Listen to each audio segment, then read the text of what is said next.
Junio de 1940. Tras un año de guerra poco común, Francia es derrotada. En París, desde los primeros días de la invasión nazi y en medio de un clima hostil, se llevó a cabo un saqueo masivo. ¿Cuál era el objetivo de los alemanes?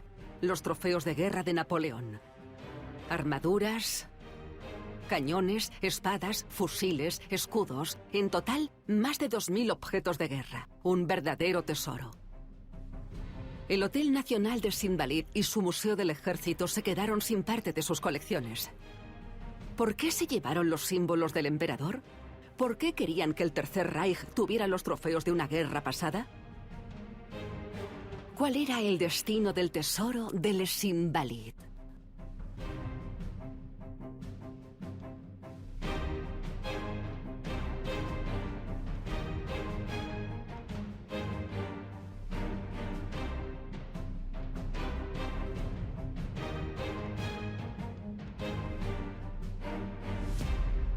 El tesoro de guerra de Napoleón.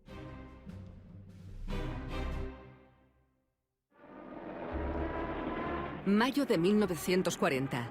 La apisonadora de la Wehrmacht arrasó con el ejército francés en Dunkerque y lo destrozó.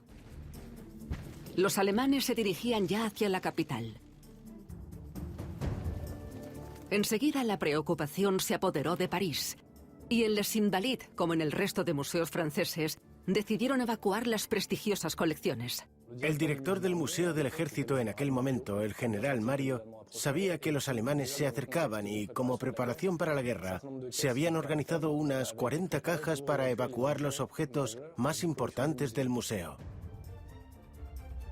En 1940 los alemanes avanzaban muy rápido y el general Mario decidió empaquetar los objetos más prestigiosos del museo en 4 cajas que se colocaron en camiones. Salieron de allí en dirección a Venac, donde el director tenía una segunda residencia para esconderlas. Él quería guardarlas en su casa de vacaciones para protegerlas. Eso nos demuestra que fue una decisión espontánea y personal. El convoy continuó en dirección a Étampes por la Nacional 20. Hay que recordar que estaban en medio del éxodo. El desorden era indescriptible. Las carreteras de Étampes estaban repletas de civiles y soldados. Y los camiones sufrieron ataques aéreos.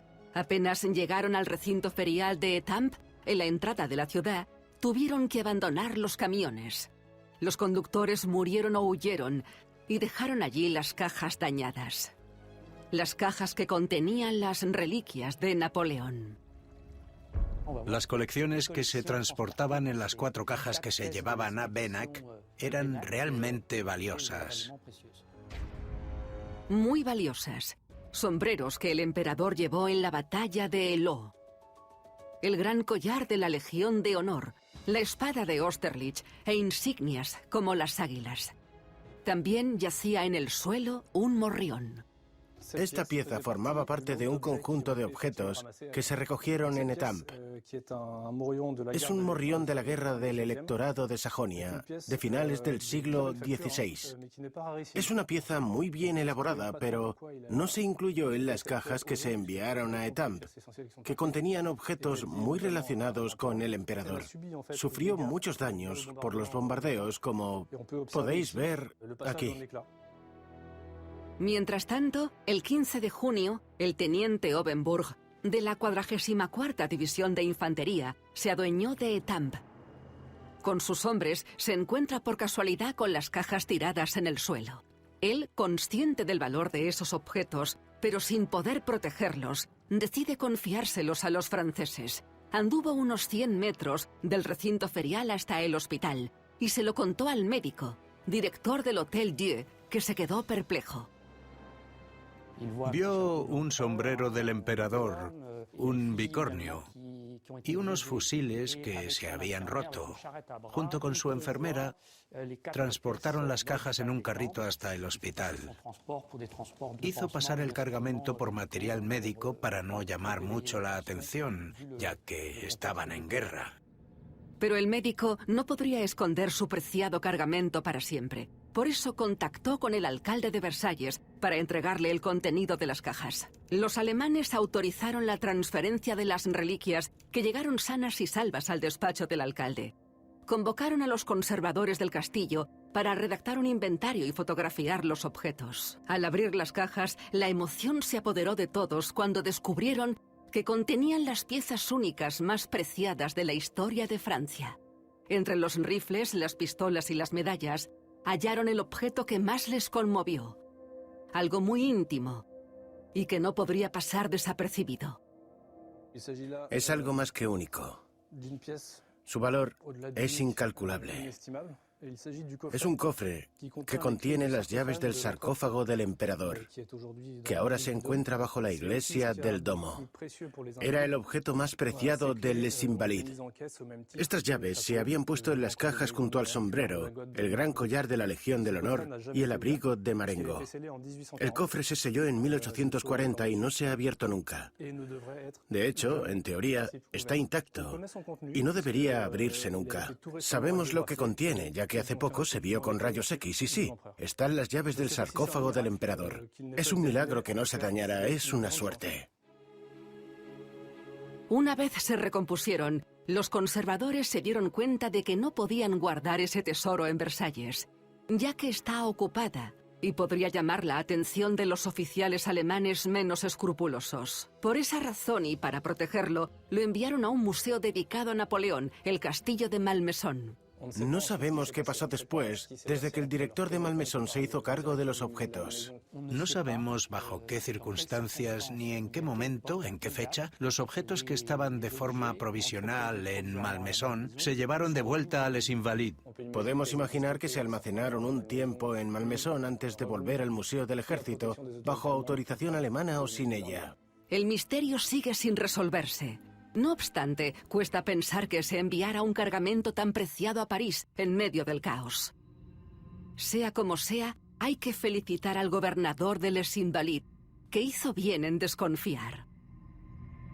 Porque en aquel mismo momento, las tropas invasoras alemanas ocuparon París.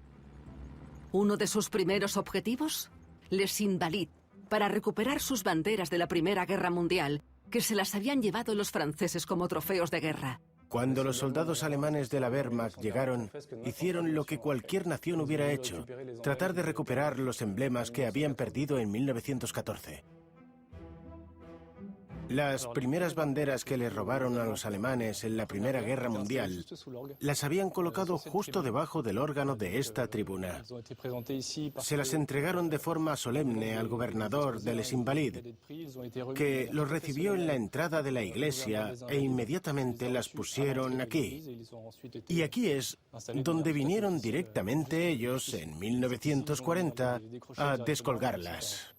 Si el Hotel Les Invalides fue uno de los primeros lugares que ocuparon, fue porque era símbolo de poder militar y de la figura de Napoleón. Dos símbolos que a Hitler siempre le habían fascinado.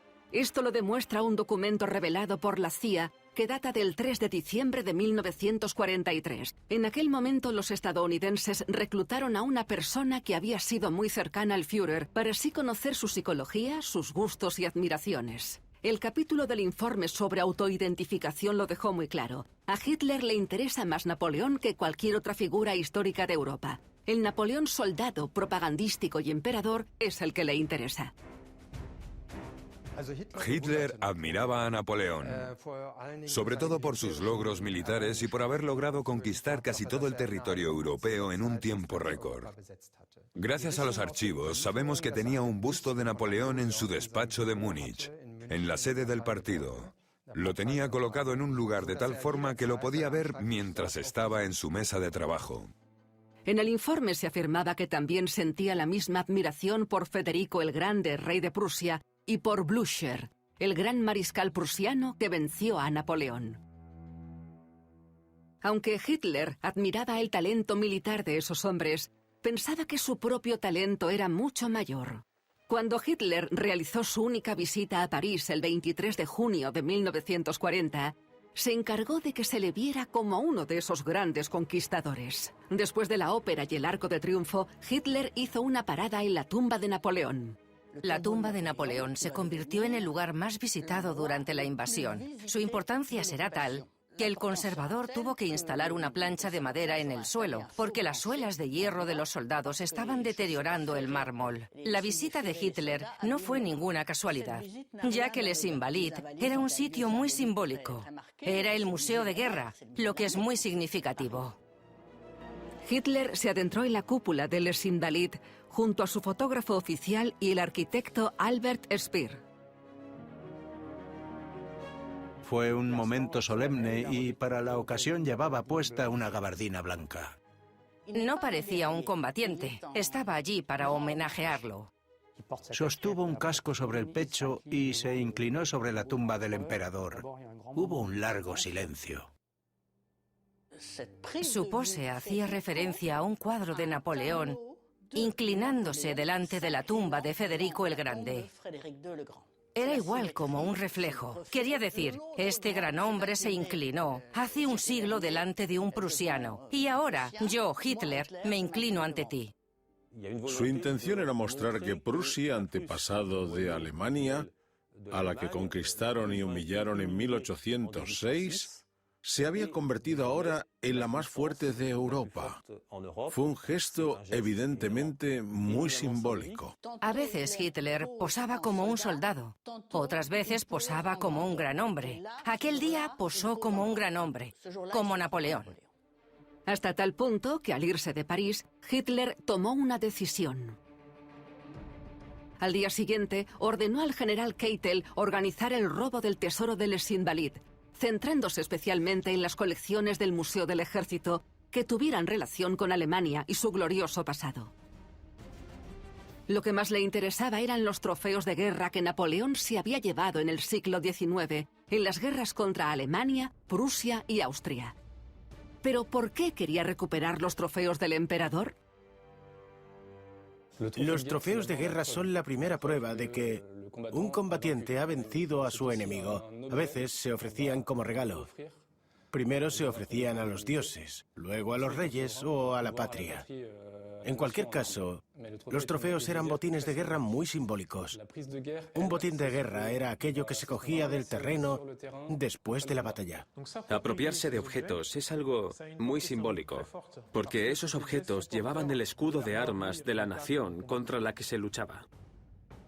Uno de los grandes símbolos del imperio era el águila que coronaba los estandartes napoleónicos. Para los adversarios de Napoleón, conseguir una de esas águilas era un trofeo extremadamente prestigioso. En cierto modo, el águila representaba al propio Napoleón. Por eso, conseguir uno era un trofeo tan valioso. Las banderas se convirtieron en los trofeos más importantes. Cuantas más banderas consigas, más grande es la prueba de que has conseguido una victoria importante. Los primeros trofeos se colgaron aquí en 1793. Antes de esa fecha, en el antiguo régimen, los trofeos de guerra se exponían en Notre Dame. Se calcula que durante el imperio había aquí entre 1.600 y 1.800 banderas. Hoy en día, en Saint-Louis-les-Invalides no había más que 4 banderas austríacas que consiguió Napoleón con sus exitosas campañas. Solo esas 4 sobrevivieron al robo. Desde tiempos inmemorables, apropiarse del emblema del vencido ha sido sinónimo de apropiarse de la energía de la leyenda, de la eficacia del mito. Al robar en Les Invalides, Hitler reemplaza la imagen de Napoleón como jefe de guerra. Napoleón lo organizaba todo como militar y la guerra es la esencia de un militar. Por eso ocupa un lugar muy importante en su forma de pensar. Cuando luchaba, iba a por todas. Se comprometía al máximo. No se puede ser un simple monarca que delega sus poderes militares. Él se dedicaba a la guerra. Era su forma de hacer triunfar su régimen.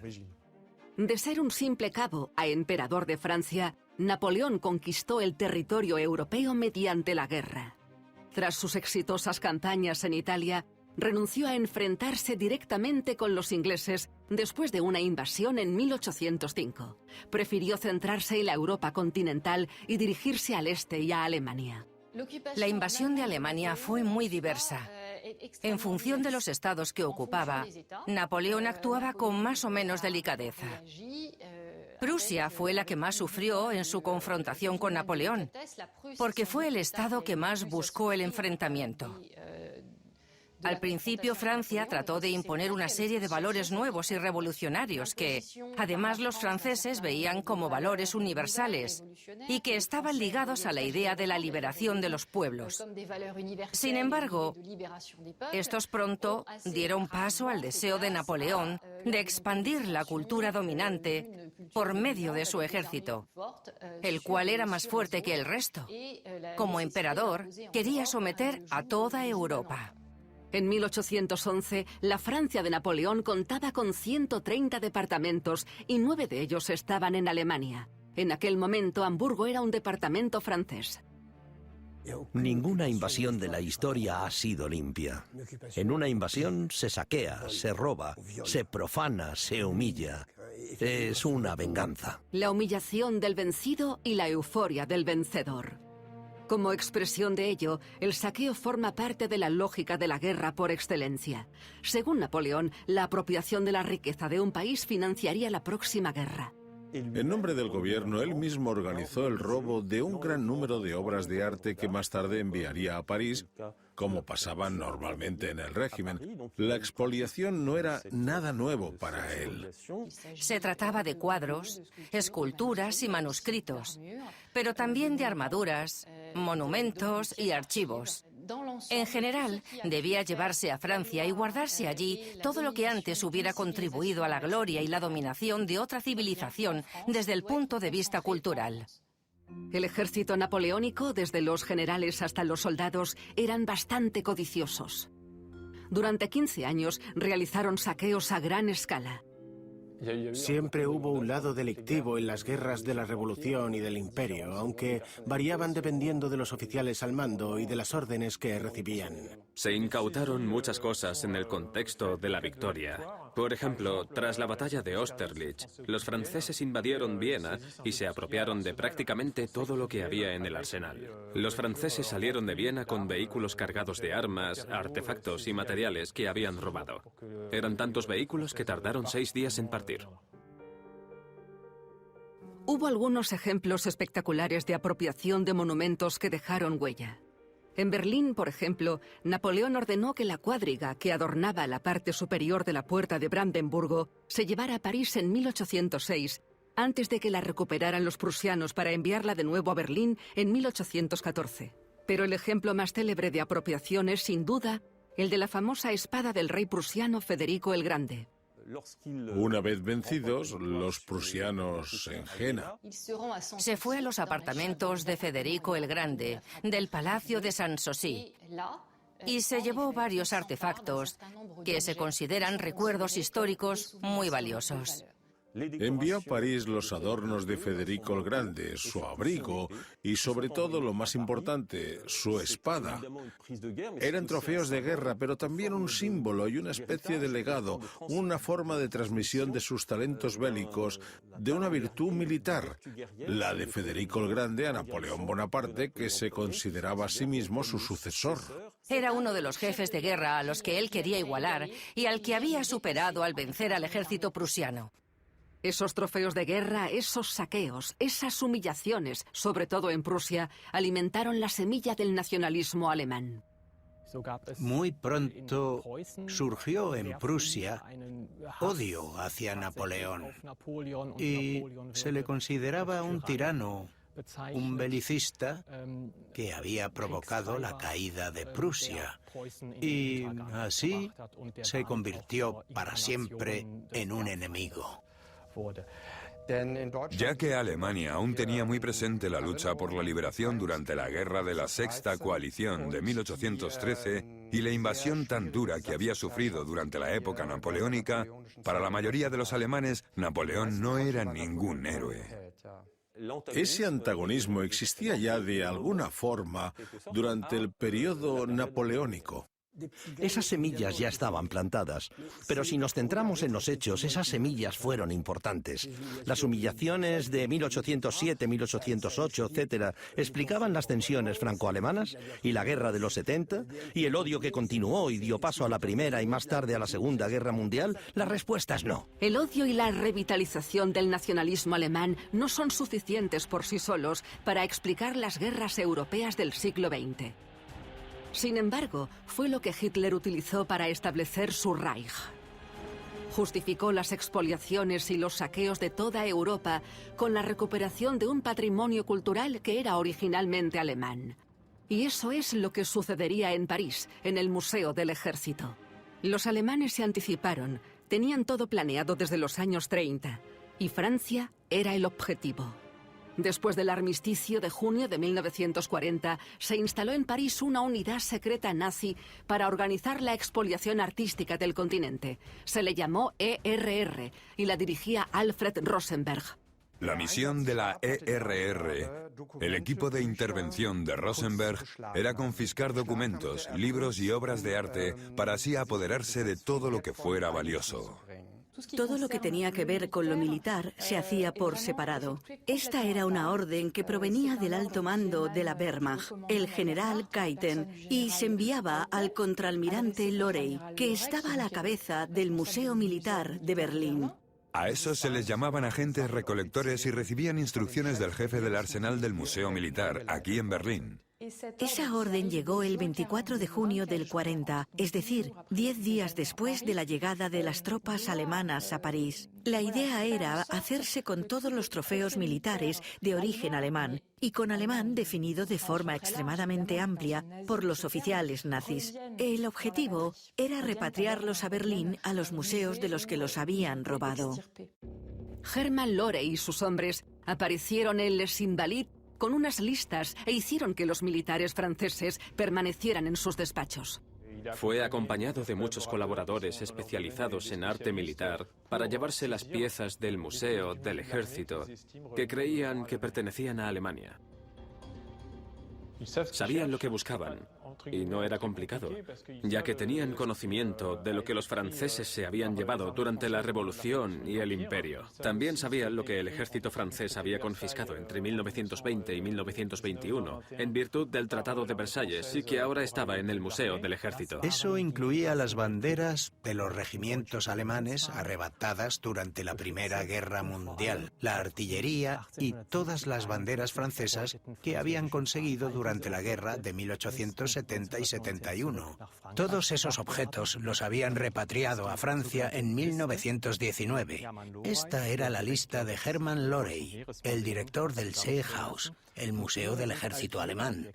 Aquí se enumeraron los artefactos que la Wehrmacht se llevó a Berlín tras su paso por Les Invalides en 1940 y contiene más de 2.000 objetos. Y en esa lista se encontraban salas enteras de pistolas, fusiles, espadas. Pero Hermann Lorey también dio la orden de llevarse la armadura de Francisco I de Francia, aunque no hubiera una conexión aparente entre el rey francés y la identidad alemana. Napoleón Bonaparte le pidió al mariscal Berthier que fuera al castillo de Ambras y recuperara la armadura de Francisco I. La armadura se había conservado en el castillo de Ambras, en Austria. Eran importantes para Napoleón y quería que las armaduras estuvieran en Francia. Así que pidió que fueran allí y las recuperaran. Para complacer a Hitler, que soñaba con ser el caballero sobre una montura, la armadura se metió en las cajas con el resto de objetos que se enviarían al Gran Reich. Sin embargo, lo más espectacular fue la batería. Estos son los 8 cañones prusianos que forman parte de la batería del Hotel National Les Invalides. Son cañones que el ejército de Napoleón robó del arsenal de Viena en 1806. En 1940, estos cañones se consideraron parte de un saqueo del ejército francés en Austria y se llevaron de vuelta a Berlín, donde se expusieron en una de las salas principales del Museo Seyhaus. Lo vieron como una vuelta legítima. La idea era que esta incautación, bajo la supervisión de Lorey, se consideraría como algo legal, legítimo y apropiado. Todos veían que estaba saqueando Francia desde el principio, pero así es el nazismo. Nos puede tentar la idea de pensar que la incautación de colecciones públicas de la milicia francesa que llevaron a cabo los nazis fue algo normal, una especie de derecho que tenían los vencedores. Pero lo que formaba parte de los artefactos alemanes lo definió de una forma muy amplia el contraalmirante Lorey. La recuperación del botín, en especial el que Napoleón se había llevado de Alemania y Austria a Francia, tenía muchos significados. El más importante era que simbolizaba la victoria final sobre Francia y sobre el enemigo histórico que había sido Napoleón. No obstante, Hitler no se quedó conforme con el tesoro de Les Invalides. Unos días después, al día siguiente de la firma del armisticio con Pétain, Hitler se venga.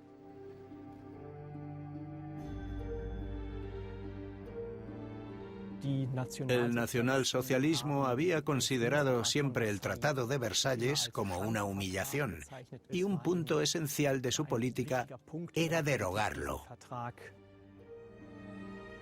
Fue personalmente tras los símbolos de la Clairette de Guetond, lugar de la derrota alemana, e intentó borrar cualquier rastro de la deshonra que experimentó el pueblo alemán en 1918. Desmontaron las losas del monumento y los vagones e hicieron volar por los aires el museo. Y acto seguido se llevaron el vagón a Berlín.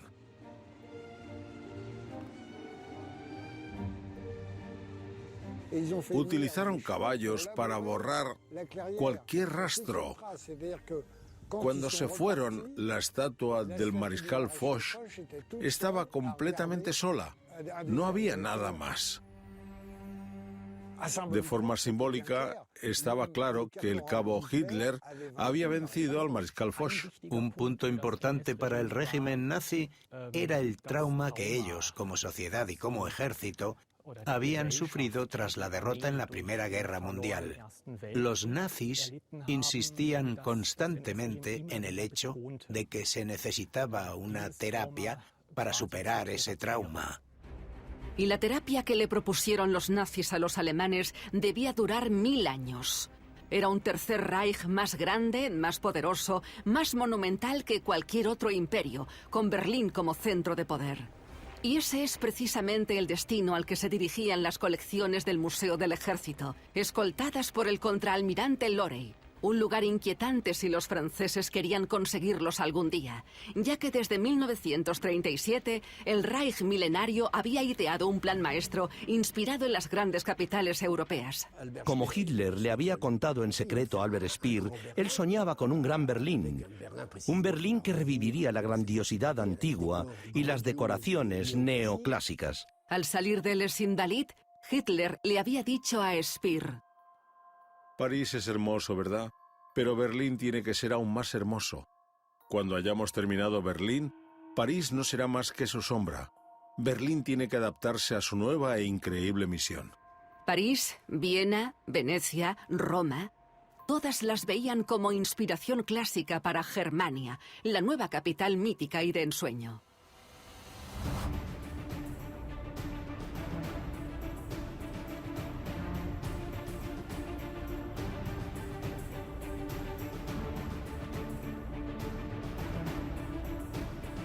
¿Y si ese era el verdadero destino final del tesoro de Les Invalides sin esperanza de verlo de vuelta? ¿Y si su objetivo era concentrar allí todo lo que habían rodado en Europa?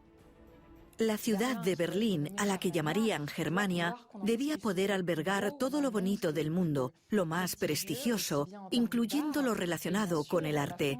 Y Francia, por supuesto, era el depósito perfecto, ya que allí se habían producido las obras de arte más hermosas del siglo XVIII. Hitler odiaba Berlín, demasiado rojo, demasiado judío, demasiado artístico, demasiado indecente. Además, la ciudad había sido imparcial en su elección al poder de 1933. Para él era la oportunidad perfecta para reconstruirla y mantener su grandeza. La idea detrás de la reconversión de Berlín, de capital del Reich a capital mundial, era ampliar el área metropolitana de Berlín con un eje principal norte-sur y otro eje mayor este-oeste. Estos edificios únicos serían tan imponentes que se convertirían en uno de los ejemplares más grandes del mundo. Fue el proyecto más importante de Albert Speer. Renovar la capital del Imperio Alemán con un arco de triunfo como el de París, una gran cúpula como la de Roma y una cancillería nueva. El proyecto comenzó directamente en 1937, aunque algunos edificios ya se habían construido antes. Tenían en mente terminar el eje norte-sur en 1950. Eso serían un total de 13 años de construcción. Y en medio de esos enormes edificios habría un monumento a los soldados. Sería al mismo tiempo un arsenal y un museo.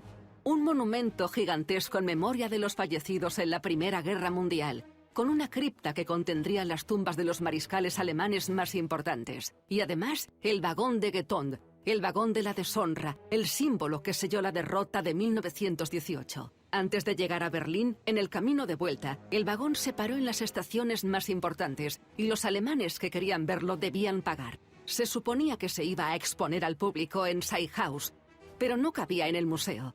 Así que se instaló en una explanada cercana al Parque Lustgarten. Hasta 1942, los berlineses podían venir para limpiarse el trauma colectivo de la derrota. El resto de los trofeos de Les Invalides debían colocarse también en el monumento a los soldados, como estos 30 cañones puestos en fila en la gran avenida del Arco de Triunfo. La calle del 17 de junio sí que se llevó a cabo y se amplió. La columna de la Victoria se trasladó a la Gran Estrella y se alargó 7 metros. Esto demuestra que se llevaron a cabo numerosos cambios incluso antes de 1939. Hoy en día, aún quedan algunos restos diseminados por Berlín. El Estadio Olímpico, una torre erigida para probar la fiabilidad de la gran cúpula y las farolas diseñadas por el propio Albert Speer. La gran ambición de Germania era de corte cultural. Como parte de esa transformación de la capital, estaba también previsto construir museos nuevos que estarían al otro lado de la isla del museo, a orillas del río Spree. El objetivo del proyecto era hacer de Berlín una metrópolis mundial, inmensa, con las infraestructuras adecuadas que fuera importante en el dominio cultural, para así destacar su influencia internacional. El proyecto de Hitler en cuanto al arte era devolver a Alemania su grandioso pasado y la cultura era necesaria para conseguirlo. El arte se consideraba un elemento central de la teoría del nacionalsocialismo y de su propaganda. El arte siempre ha tenido poder político y fue muy importante para Hitler, que intentó tener una carrera como artista. Por eso quiso repatriar las obras de arte más hermosas del mundo y reunirlas en un museo que planeaba construir en Linz, su ciudad natal.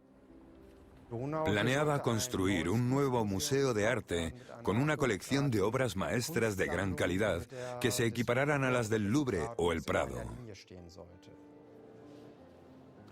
El primer paso era retirar las obras de arte a sus antiguos propietarios por razones puramente materiales. Después, los nazis tenían objetivos educativos. En Francia, como en Alemania y en otras partes de Europa, trataron de quitarles esas obras de arte valiosas a sus propietarios para hacerlas accesibles al público. Para los nazis, el arte jugaba un papel muy importante, ya que por sí solas, las obras de arte podían demostrar la superioridad de la raza aria. La superioridad de esta población concreta sobre el resto solo podía demostrarse utilizando las obras de arte, y por eso Hitler, Goering y Rosenberg querían crear nuevos museos. Allí es donde se reunirían las obras de arte más importantes procedentes de colecciones judías y más tarde, cuando terminara la guerra, se expondrían también colecciones francesas. Con Germania, Hitler pensó que podría hacer realidad su sueño. Él, arquitecto, un gran conocedor de las obras maestras de la pintura, haría más por la hegemonía cultural que su modelo a seguir, al que al mismo tiempo admiraba y menospreciaba, el París del Primer Imperio. Hitler quería sus avenidas al estilo Haussmann. Hitler quería su Louvre. En el apogeo del imperio de Napoleón, París era la capital cultural de Europa. La moda, el arte, la ciencia, todo ocurría en París. Se acudía allí para descubrir el estilo del imperio, y en 1810, el Museo del Louvre, cuna de la Revolución Francesa antes de que Napoleón lo renovara, era el faro que lo guiaba. Hay que decir que tenía un porqué. Allí se exponían las obras de arte expoliadas durante las guerras napoleónicas. La incautación de obras de arte y manuscritos comenzó con la Convención, es decir, en 1794, cuando el ejército francés empezó a conquistar territorios europeos. El objetivo era hacer accesibles las obras de arte, mostrárselas al mundo, y así nació el concepto de museo en Francia, en especial el Louvre, que albergaría un gran número de esas obras. Era la transferencia de obras de arte de un país conquistado a su conquistador. A Napoleón le ayudó gente muy capaz que creía firmemente en la necesidad universal del arte y preferiblemente en beneficio de Francia. Uno de ellos se llamaba Dominique Vivant Denon y dirigió, entre otros, el Museo Napoleón. Además, fue quien sugirió y envió al emperador instrucciones y listas de los objetos que debían volver a Francia para exponerlos en el museo. Para Denon, lo más importante eran las obras de arte de mayor interés. Decía, coged solo las obras maestras. La conquista artística es otra forma de hegemonía. Al igual que Francia invade Europa y el ejército francés domina Europa, Napoleón también quería que Francia dominara Europa en lo artístico. Desde un punto de vista político, hacerse con obras de arte europeas es sinónimo de su superioridad en el interior de Europa y de establecer la nación invasora, la vencedora, como la mejor cultura europea. A lo largo de la historia, emperadores, monarcas o dictadores han manipulado la cultura, el arte y el simbolismo antiguo para alimentar la propaganda de su propio régimen. Una vez dominó el continente, Hitler intentó beneficiarse de esta manipulación de la opinión pública europea para favorecer el nazismo. Por desgracia, Hitler tenía una idea para Europa, un plan. Está claro, él quería una Europa alemana. Y para hacer creer a la Francia derrotada que, a pesar de todo, tendría un papel político en esa nueva Europa, la diplomacia nazi utilizó de nuevo el mito de Napoleón. Y otra vez el escenario será Les Invalides. Después de dejar vacío el museo, los alemanes intentaron llevar a cabo una operación de marketing para manipular la opinión del pueblo francés aún traumatizado. Para ello, organizaron una ceremonia crepuscular para la restitución de las cenizas del hijo de Napoleón, el Aguilucho. Los hechos sucedieron la noche del 14 al 15 de diciembre de 1940. Lo hicieron por la noche, al estilo alemán, en la Gare de l'Est, con un féretro y sosteniendo antorchas a la 1 de la madrugada. El féretro, rodeado por antorchas, llegó a Les Invalides y lo colocaron delante del domo. Había 400 franceses y algunos alemanes, todos muriéndose de frío. Habían asistido tanto el París alemán como el París francés. Había presencia francesa, pero la ceremonia la dirigieron los alemanes. Convirtieron en un evento algo que no lo era. Creo que fue el comienzo de la propaganda nazi que vendría después, y por eso invitaron a quienes les podrían ser útiles, lo que llamaríamos personas influyentes. Dada su historia trágica y su conexión directa con el emperador, el Aguilucho era una celebridad. Nacido en 1811, su madre era María Luisa, austríaca, y era nieto de María Antonieta. Cuando murió a los 22 años, no había visto aún volver a su padre. Las cenizas de Napoleón Bonaparte se transfirieron a Les Invalides el 15 de diciembre de 1840 y las de su hijo el 15 de diciembre de 1940, justo 100 años después, lo que es otra muestra de que eligieron la fecha a propósito. No cabe duda de que existía una relación clara entre el hecho y el deseo de Adolf Hitler de restablecer una dinastía imperial en Francia. El regreso de los restos del aguilucho, príncipe criado por austríacas, era un gesto político muy claro.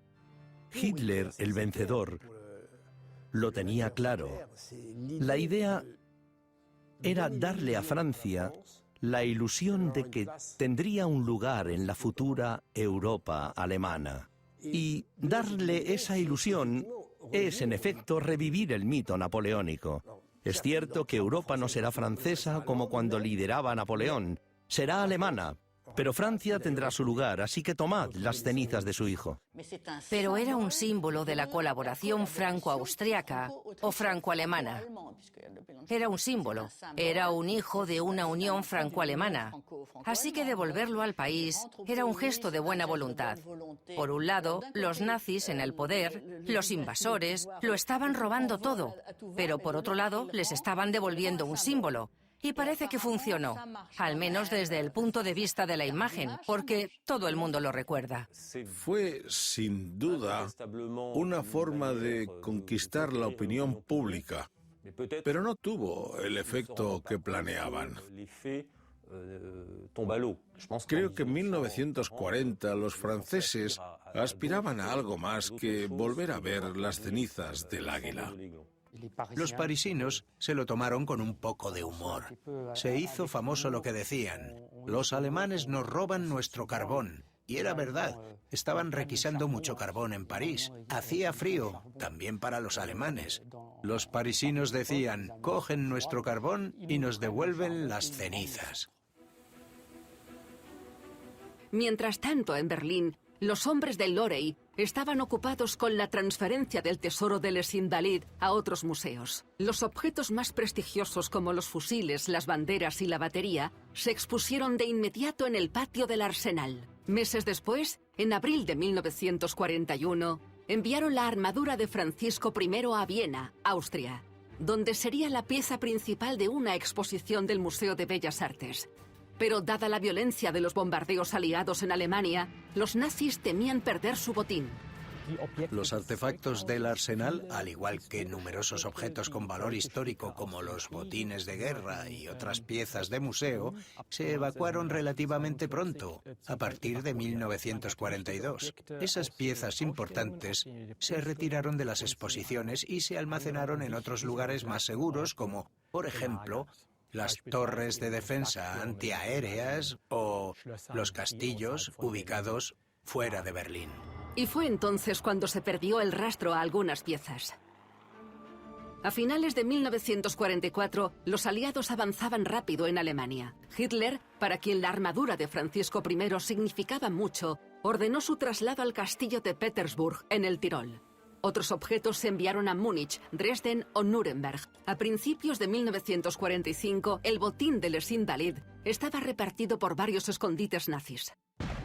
A medida que los soviéticos y los estadounidenses avanzaban, la presión en Berlín aumentaba. En mayo de 1945, mientras avanzaban en Alemania y Austria, los estadounidenses se toparon con los depósitos de obras de arte que la ERR había robado y escondido durante el conflicto. Los estadounidenses decidieron que cada país debía recibir lo que le pertenecía. Eisenhower dio la orden de designar una unidad militar especializada, compuesta por historiadores de arte y conservadores, con el fin de devolver los cuadros, los manuscritos, los instrumentos de música, las esculturas, todo el botín que los nazis habían robado. Y a esa unidad la llamarían Monuments Men.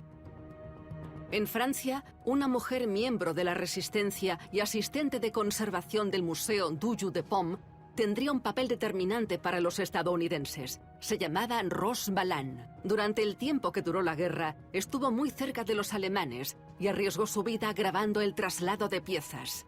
Ella era la única que sabía dónde iban las obras de arte y los objetos militares que los alemanes habían robado. Ella fue la clave de la devolución de objetos a los franceses. Rose Valland era miembro y más tarde secretaria de la Comisión de Recuperación Artística. El organismo francés creado tras la guerra era el encargado de encontrar todos los bienes culturales expoliados. Su trabajo era buscar los cuadros, el mobiliario y los objetos decorativos, pero también los estandartes, las banderas y los cañones antiguos sacados del Museo del Ejército. En mayo de 1945 se hizo capitana del primer ejército francés y se fue a Alemania para encontrar todas las obras que había visto pasar de mano en mano de los organismos nazis. La guerra terminó. A pesar del caos, los países se organizaron para buscar los bienes expoliados. Pero, ¿cómo reunir el tesoro de Les Invalides? ¿Dónde se almacenaron los fusiles, los escudos, las banderas, los cañones y todos los objetos de la lista de Lorey? En julio de 1945, las tropas estadounidenses descubrieron en el Tirol, por casualidad, un conjunto de armaduras que se encargaron de proteger. El coronel Blanc, jefe del servicio histórico del ejército, se enteró y envió a 2 hombres que se quedaron atónitos al ver la armadura de Francisco I. Los Monuments Men, sin saberlo, procedieron a la restitución más impresionante, la de la armadura de un rey francés.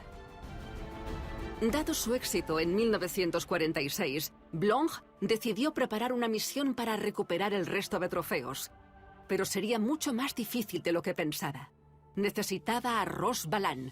Próxima parada, la ciudad en ruinas de Berlín. La persona al mando de la misión de Blanc se puso en contacto con Rose Valland, quien se encargó de coordinar a los estadounidenses y a los franceses para conseguir que las obras de arte y los artefactos que se habían recuperado y que procedían del Museo del Ejército llegaran de nuevo a su lugar de origen. En Berlín, los soviéticos ocuparon la parte este de la ciudad y se apoderaron de todo lo que encontraron. Eso era un gran problema para los franceses. El Segaus, el arsenal de Berlín, donde se creía que conservaban parte del tesoro de Les Invalides, estaba ahora en la zona soviética. Al contrario que el resto de los aliados, los soviéticos optaron por una política de reparación. Esto quiere decir que se lo quedaron. Consideraban que ellos habían perdido muchos artefactos y bienes durante la guerra, así que optaron por quedarse con todo lo que encontraran en su territorio. Por desgracia para los franceses, eso incluía muchos cañones antiguos que los soviéticos fundieron. Rose Valland fue capaz de salvar algunos de estos cañones en el último momento, negociando con las autoridades soviéticas. La lógica de los rusos fue compensar la sangre derramada enviando riquezas, materiales y obras de arte a Rusia. Así obtendrían de su victoria frente a los alemanes un beneficio más que político y militar. Los rusos se llevaron algunos objetos de los museos militares alemanes, y entre ellos había muchos que los habían robado del Museo del Ejército en 1940. Esa fue la última vez que vimos esos objetos. Rose Valland fue muy valiente. Se entregó a los soviéticos y negoció con ellos. Negoció con una botella de coñac. Ella misma escribió: a veces todo se ponía muy tenso y la botella de coñac hacía que el tono volviera a ser cordial. Lo interesante es que los rusos se quedaron con banderas militares antiguas y les dijeron a los franceses, cuando intentaron recuperarlas, que se habían destruido. Sin embargo, Rose Valland llevó a cabo una operación clandestina para conseguir recuperar las banderas. Obligó al guardia del depósito donde las almacenaban que la dejara entrar y pudo comprobar que las banderas estaban en buen estado. Entonces se reunió con el ministro de Cultura de la zona soviética y le dijo: oye, he visto las banderas hace 5 minutos, tienes que devolvérnoslas. La misión francesa fue un éxito, pero seguían faltando algunas cosas. La misión Blanc logró recuperar unos 1000 objetos de los 2000 robados. Se llevaron de vuelta de Austria y Alemania hasta París. La mayoría de las armaduras volvieron al Museo del Ejército. Sin embargo, una parte importante de los emblemas no volvieron al museo, ya que los alemanes no las devolvieron. Para no dárselas a los franceses, las quemaron. En cuanto a la artillería, faltaban 70 cañones. Nadie sabe realmente dónde se encuentran los objetos que faltan. Algunos simplemente los robaron, como las medallas, ya que eran objetos pequeños que podían cogerse fácilmente. Esos objetos desaparecieron. Otros se destruyeron. Y algunos otros se los quedaron los soviéticos. Algunas de las cosas de la lista de Lorey se encuentran en Rusia. Lo sabemos, los alemanes lo saben y los rusos también. ¿Y qué pasó con el vagón de Guetón? Fue el objeto preciado de Hitler hasta el final. En 1944, después de estar en Berlín, lo enviaron al corazón del bosque de Turingia, en el centro de Alemania. Lo destruyeron y quemaron cerca del campo de concentración de Buchenwald. En cuanto al tesoro de Les Invalides, las piezas más famosas, las de la batería de artillería, se colocaron de nuevo en su lugar, frente a la entrada de la prestigiosa institución militar. La misión Blond pudo identificar los cañones que se enviaron de vuelta en diciembre de 1946 y se instalaron de nuevo en su lugar, el Museo del Ejército. Este ir y venir de obras de arte y de trofeos simboliza la importancia de la cultura como instrumento político. Como si el prestigio de una civilización pudiera usarse de excusa para la expansión, la conquista, la hegemonía. Sin embargo, por primera vez, tras el final de la larga guerra mundial del siglo XX y después de varias etapas, la Unión Europea comenzó a ver la luz. Esperemos que, a pesar de las dificultades económicas y el desafío de la construcción de una identidad europea, siga fiel a su lema: unirse o morir.